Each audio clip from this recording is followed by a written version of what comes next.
بیٹا میں نے اپنی زندگی میں جتنے بھی لیڈرز کی زندگیوں کا مطالعہ کیا ہے، چاہے اس میں محمد علی جناح ہو، علامہ اقبال ہوں، سر سید احمد خان ہوں، ٹیپو سلطان ہو، جارج واشنگٹن ہو، سندر پچائی ہو،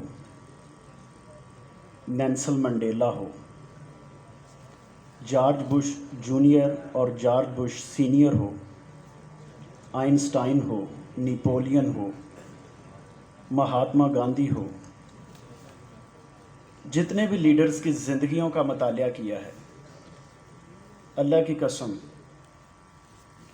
محمد رسول اللہ صلی اللہ علیہ وآلہ وسلم سے بڑھ کر آج تک کسی لیڈر کو میں نے نہیں دیکھا۔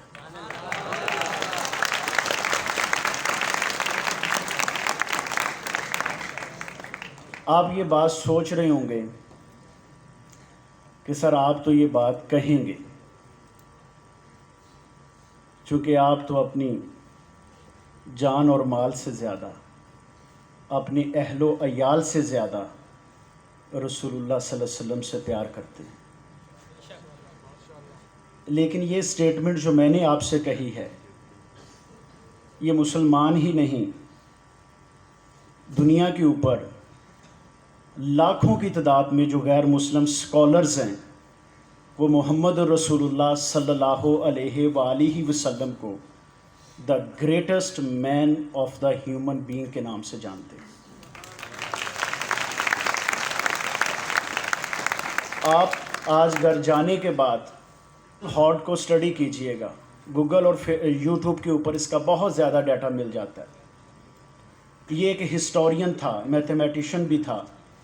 اس نے اپنے ٹائم کے اندر ڈیفرنٹ ہسٹورینز کو اکٹھا کیا اور دا 100 پروفاؤنڈڈ پرسنالٹیز آف دا ورلڈ کے اوپر اس نے ریسرچ کی، اور ان لوگوں نے اپنی ریسرچ کرنے کے بعد جو فائنڈنگ نکالی، اس میں انہوں نے فائنڈ کیا the prophet Muhammad peace be upon him was the greatest human being of the world.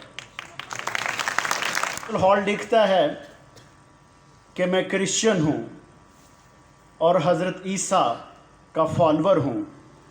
وہ لکھتا ہے کہ عیسیٰ علیہ السلام was not a father but Muhammad was a father۔ وہ لکھتا ہے کہ عیسیٰ علیہ السلام was not a husband Muhammad was۔ وہ لکھتا ہے کہ عیسیٰ علیہ السلام was not a statesman but Muhammad was a statesman۔ وہ لکھتا ہے کہ عیسیٰ علیہ السلام was not a warrior but Muhammad peace be upon him was a warrior۔ وہ کہتے ہیں ان تمام اینگل سے سٹڈی کرنے کے بعد ہم اس فائنڈنگ کے اوپر پہنچے the greatest leader of the world is Muhammad peace be upon him۔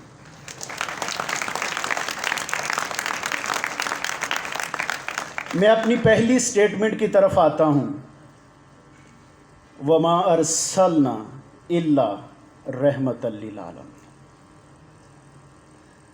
رسول اللہ صلی اللہ علیہ وآلہ وسلم مکہ میں پیدا ہوئے، وہیں پر جوان ہوئے، ایک بہترین زندگی گزاری، لیکن جب نبوت کا اعلان کیا، نہ صرف غیر بلکہ آپ کے اپنے بھی آپ کے جانی دشمن ہو گئے۔ 23 ایئرز تک وہ تکلیفیں، وہ مصیبتیں اور ان چیلنجز کو بیئر کیا جن کو ہمارے لیے برداشت کرنا تو دور، اگر ہم ان کا گمان بھی کریں تو عقل حیران رہ جاتی ہے۔ لیکن 23 سالوں کے بعد جب مکہ فتح ہوا تو آپ نے عام معافی کا اعلان کر دیا۔